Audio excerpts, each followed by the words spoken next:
नमो ओम विष्णुपादाय कृष्णपृष्ठाय भूतले श्रीमते भक्तिवेदांत स्वामी निति नामिने नमस्ते सारस्वते देवे गौरवाणी प्रचारिणे निर्विशेष शून्यवादी पाश्चात देशतारिणे जय श्री कृष्ण चैतन्य प्रभु नित्यानंद श्री अद्वैत गदाधर शिवासादि गौर भक्त वृंद हरे Krishna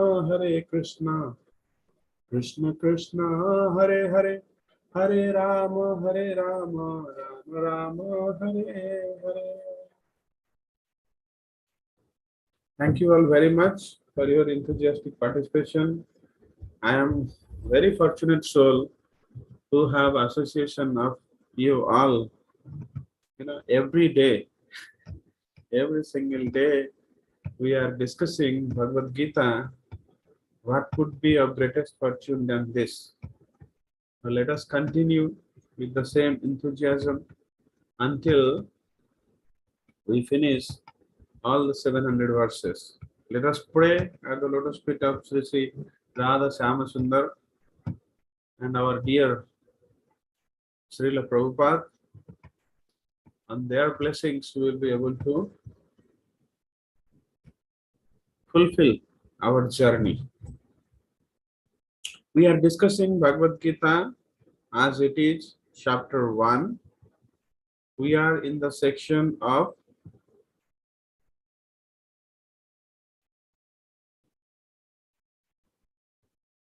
Arjuna's various arguments of not fighting the war. Arjuna's lamentation. Yesterday, we discussed this verse 32 to 35. We recited, we saw the meaning, but today we will be reading the purport. So, what does this verse? Let us have a look. Kim no rajena govinda kim bhoge jivitena va esamartha kanksitam no rajyam bhoga sukhani cha तयिमेव स्थिता युद्धे प्राणान् त्यक्त्वा धनानि च आचार्यः पितरः पुत्रास्तथैव च पितामहः मातुलः स्वसुरः पौत्राः श्यालाः सम्बन्धिनस्तथा एतान्न हन्तुम् इच्छामि घ्नतोऽपि मधुसूदन अपि त्रैलोक्यराज्यस्य हेतोः किं नु मही कृते निहत्य धार्तराष्ट्रान्ना का प्रीति स्यात् Janardana. So Arjuna is speaking his heart. He's telling that, oh Madhusudana, oh Govinda, oh Janardana. Significance of Janardana is, oh, your purpose is to establish dharma. You come here to annihilate the miscreants. You are known for killing your enemies. So why don't you kill? Why don't you kill the Kauravas who are not so pious? Why? Because if you kill, then you will not suffer any reaction. You are the Supreme Lord. Instead, if I kill, I have to suffer from this reaction. This is Arjuna's conception.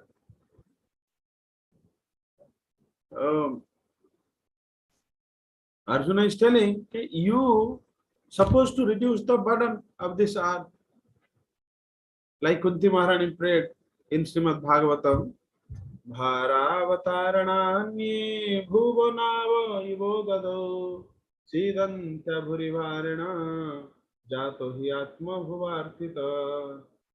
Kunti Maharani says, oh my Lord, some says that you have taken birth in this world because of prayer of Brahma, responding to the prayer of Brahma. Jato hi atma bhuva arthita. Atma bhuva is Brahma. Jatahi, you have taken birth in a response to Brahmaji's prayer, Arthita. Why? Because Bharavatara to reduce the burden of this earth. Bhuva Nava, even though like a boat is overburdened at sea, if a boat will be overburdened, it will sink. Similarly, this earth is now overburdened. You will not let it sink. So, Sidantya Bhuribharena. The earth is, when the earth is aggrieved or in lot of pain due to burden of this unpious, irreligious, miscreants or demoniac people, you come here to reduce the burden in response to Brahmaji's prayer. So Arjuna is telling, oh, you do the same. Oh, Govinda, you are Govinda, Bindanti means gives pleasure, go to the senses. You give pleasure to the senses. So you know the senses of everyone. So you do the same for me, you know what will give pleasure to me. But actually, Govinda doesn't mean that he gives pleasure to the senses. No. Govinda means, the actual meaning is, if we give pleasure to the Supreme Lord, automatically our senses will be pleased. If someone gives pleasure to the Supreme Lord, in that attempt, automatically his senses will be pleased. That is the actual meaning of Govinda. Of course, the literal meaning, if you go, he who gives pleasure to the senses is Govinda. But how that will happen? Of course, yeah, because of his causeless mercy, if Krishna is so merciful to someone, and he showers his blessing, of course he can be happy. But generally, when somebody is approaching to the Lord in devotion, then the Lord reciprocates.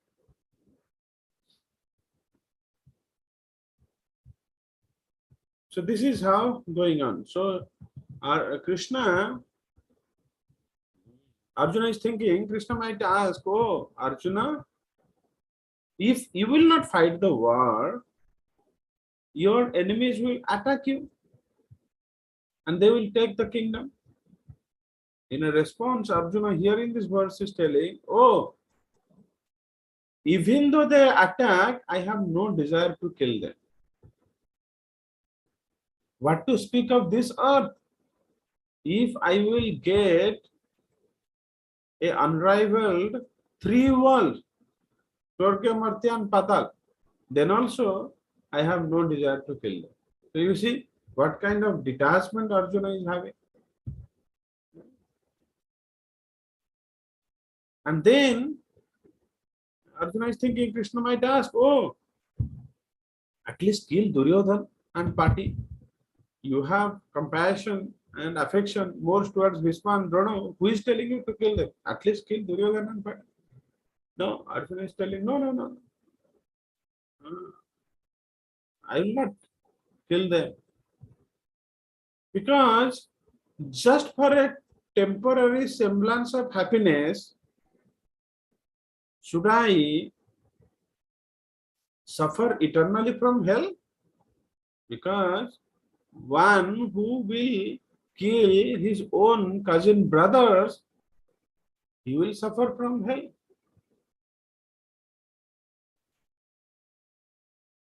This is how it is going in this verse.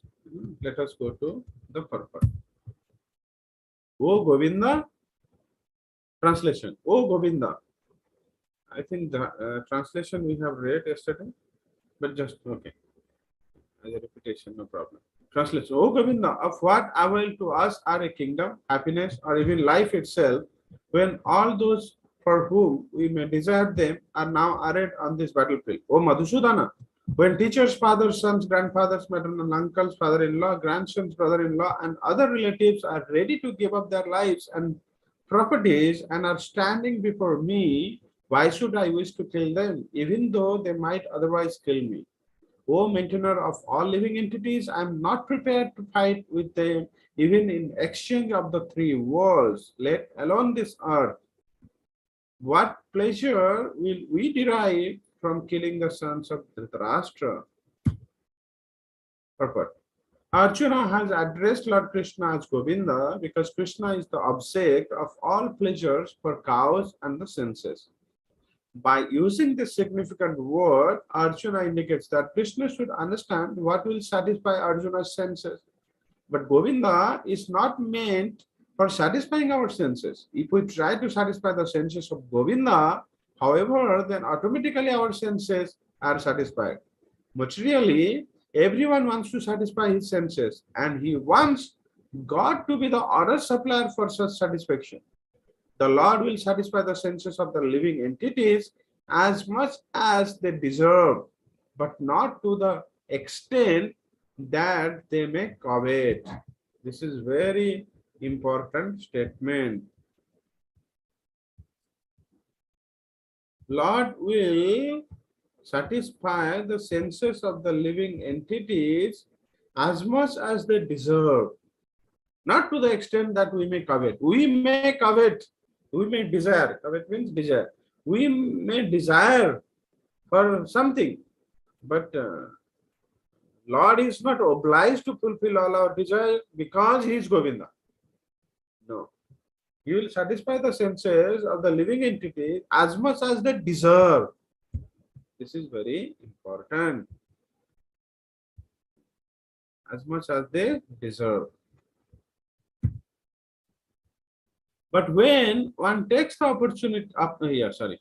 But when one takes the opposite way, namely when one tries to satisfy the senses of Govinda without desiring to satisfy one's own senses, then by the grace of Govinda, all desires of the living entity are satisfied. No? So you see, satisfy one's without desiring to satisfy one's senses. That means a selfless. A selfless effort will lead to great result. Oh, you should not have that. Oh, if I will satisfy the senses of Govinda, then all my desires will be fulfilled. So let me satisfy. No, that is not again selfish, means selfless desire. Because without desiring to satisfy his own senses, if one tries to satisfy the senses of Govinda, then by the grace of Govinda, all desires of the living entity are satisfied. You know, this is a byproduct. Why devotee is not attracted by this? Because in his attempt to satisfy Govinda, he draws so much of pleasure that this pleasure of fulfilling all his desires is very negligible as compared to that. So that's the reason he is not at all motivated. Whereas by the grace of Govinda, all his desires are satisfied. This is the beauty of Krishna consciousness. Arjuna's deep affection for community and family members is exhibited here partly due to his natural compassion for them. He is therefore not prepared to fight. Everyone wants to show his opulence to friends and relatives, but Arjuna fears that all his relatives and friends will be killed on the battlefield and he will be unable to share his opulence after victory. This is a typical calculation of material life. He will be unable to share. Oh, dekho, I am so powerful. I have so much of opulence. I have this Audi car. I have a 4 BHK big bungalow. The happiness to us doesn't only come by achieving them. Happiness comes to us by showing that we have this, we have that. People will appreciate. Oh, that will satisfy our senses much rather than just having it. This is a typical calculation of material life. So Arjuna is thinking in the same way that if all the relatives and friends will be killed, what is the point of gaining this kingdom and all such opulences? With whom we will share? There is nobody with whom we will share. The transcendental life, however, is different. Since a devotee wants to satisfy the desires of the Lord, he can, Lord willing, accept all kind of opulences for the service of the Lord. And if the Lord is not willing, he should not accept a farthing. Actually, here Srila Prabhupada is telling that after all, devotee is not disinterested or interested in money. He is not disinterested in money. Why? Because he knows that if I get money, I can do a lot of activities by using this money which can satisfy the Lord. That's the reason he is not disinterested in money. But if Lord is not willing, let's assume that Lord is not willing for something. Lord is not willing means Lord will tell, oh, you should not desire for the money. Then actually he should not accept a farthing. So basically, here the point is that devotee as such is only attached to the Lord, and he sees everything to be utilized in the service of the Lord. That is his conception. Okay. That's the reason when some reporter or some general public asked Srila Prabhupada, "Oh Swamiji, you are such a renunciate, sannyasi. Don't you feel detached from money? So, will you accept?" Srila Prabhupada said, "Yes, I have no problem in accepting money. Because to spread this Krishna consciousness movement all over the world, we need a lot of money. So if you have money, you give us. We will utilize in Krishna's service. After all, he is the owner of all money. And the money goes to him. Why we will be disinterested? We have no any attachment as such in the money just to buy some comfort for ourselves. No. We deal with money, but we are detached from that because we see everything in the service of Lord. So, while devotees distributing book might be asking for money, don't think that, oh, devotees are also greedy. They are, asking for money, donation. No. Just because they see that, oh, you can.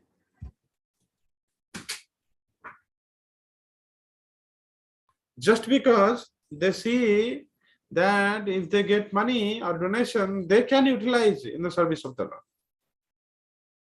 So that's the whole purpose, nothing else.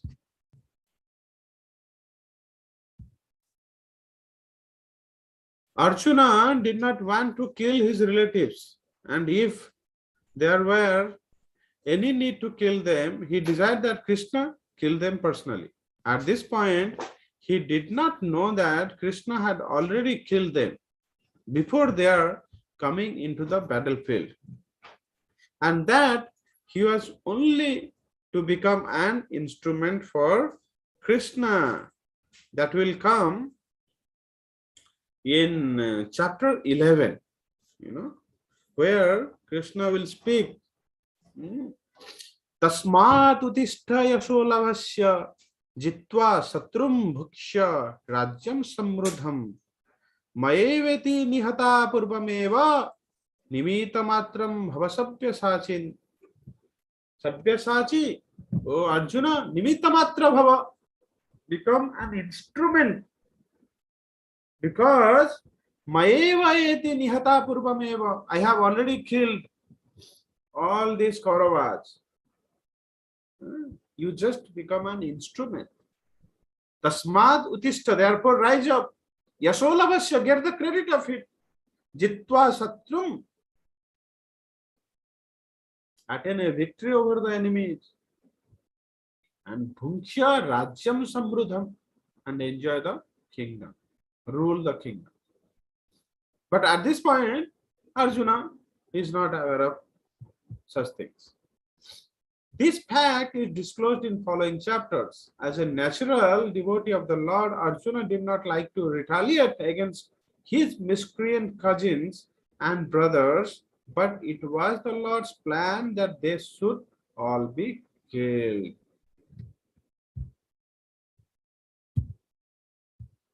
The devotee of the Lord does not retaliate against the wrongdoer, but the Lord does not tolerate any mischief done to the devotee by the miscreants.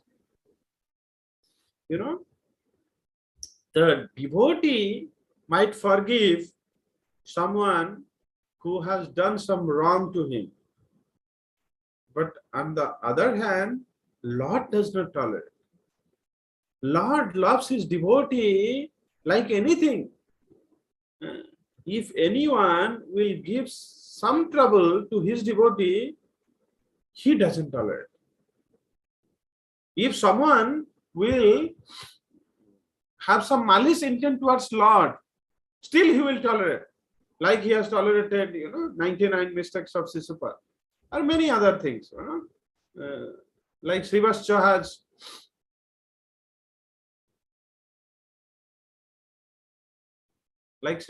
has kicked Lord's chest, but he has forgiven. Many such pastimes are there in the Purana. But on the other hand, if somebody will some wrong to the devotee, Lord does not tolerate that. In the pastimes of this Durvasa and Ambarish Maharaj, because Durvasa has offended Ambarish Maharaj and criticized him and tried to bring trouble to him, Lord Sudarshan Chakra is not sparing Durvasa. And when Durvasa Muni seek forgiveness, then Lord is telling, oh, who am I to give you forgiveness?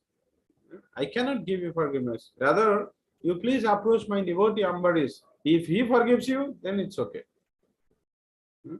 Otherwise, my Sudarshan Chakra is going to punish you. So, this is the relationship of Lord and devotee.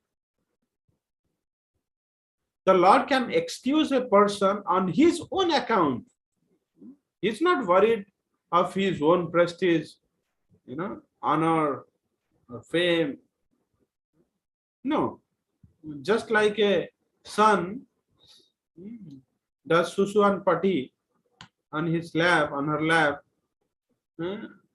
like that he feels that anyone, if somebody has done some mistakes for the Lord, then he excused as soon as a person seek forgiveness.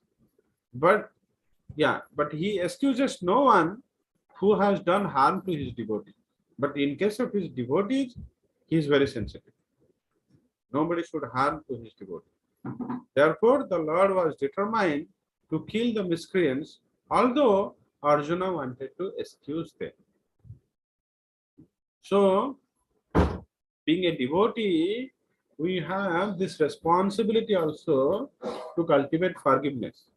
If we will not forgive to someone, then absolutely it is impossible for the Lord to grant forgiveness. He will not.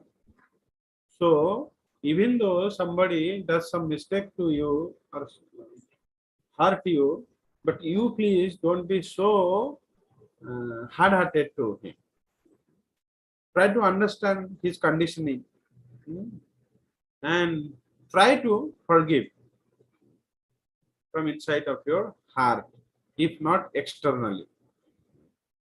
In that way, we can bring good to others.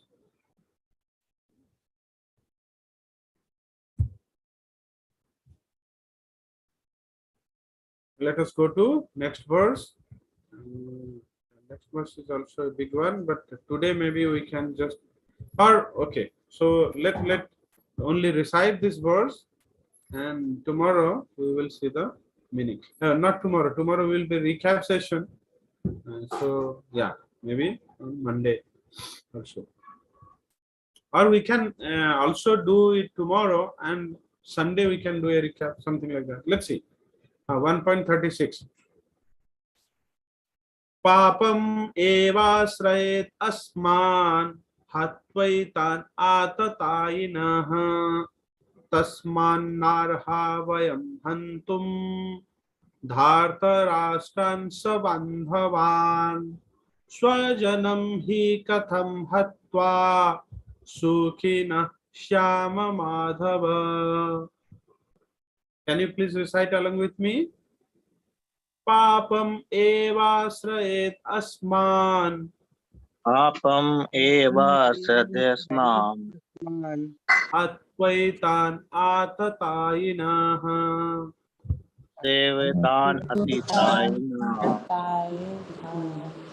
tasmannarha vayam hantum tasmannarha vayam hantum धार्तराष्ट्रान् सबन्धवान् tastirastran sabandhava स्वजनं हि कथं हत्वा sojanam hi katham hatva सुखिनः श्याम माधव.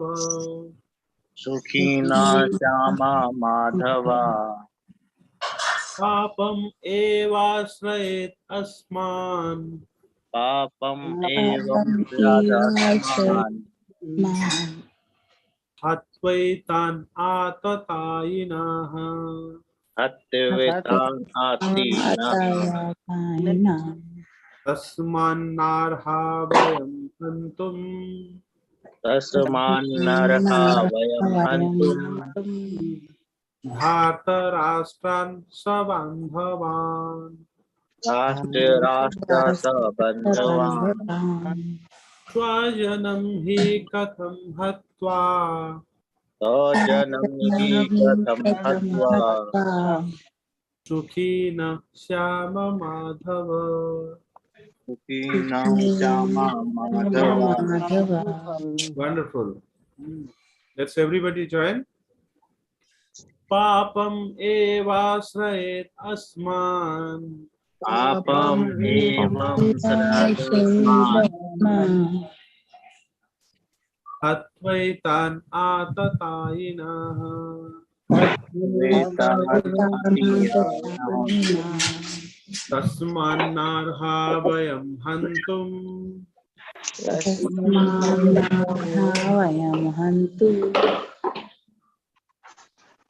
धार्तराष्ट्रान् सबन्धवान्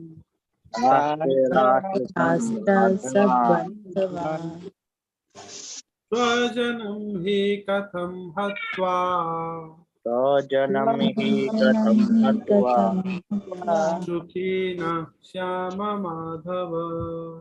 सुखिना Shyama Madhava. Very good. Wonderful. The verse goes like this, synonyms. Papam, vices. Eva, certainly. Asrayet, must come upon. Asman, us. Hatva, by killing. Etan, all these. Atatainaha, aggressors. Tasmat, therefore. Na, never. Arha, deserving. Vayam, we. Hantum, to kill. Dhartarashtra, the sons of the Tarashtra. Savandhavan, along with friends. Swajanam, kinsmen. He, certainly. Katham, how? Hatva, by killing. Sukhinaha, happy. Shyama, will we become. Madhava, O Krishna, husband of the goddess of fortune. Tomorrow we will analyze this verse. Time is up, so we are stopping here. Thank you very much for your enthusiastic participation, and Bhagavad Gita ki jai. Srila Prabhupada